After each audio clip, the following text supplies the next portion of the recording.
You ask Tiger to solve. This deals with linear equations with one unknown. The final result is x equals -1/2. Let's solve it step by step. Simplify the expression.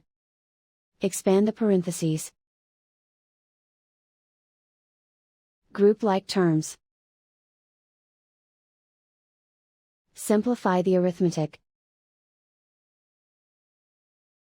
Group all constants on the right side of the equation. Add 2 to both sides. Simplify the arithmetic.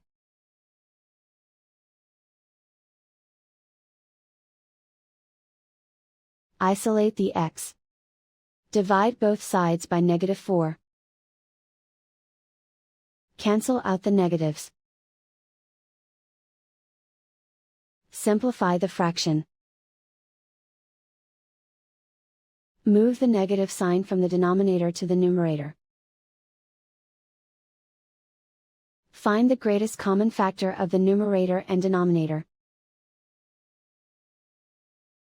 Factor out and cancel the greatest common factor.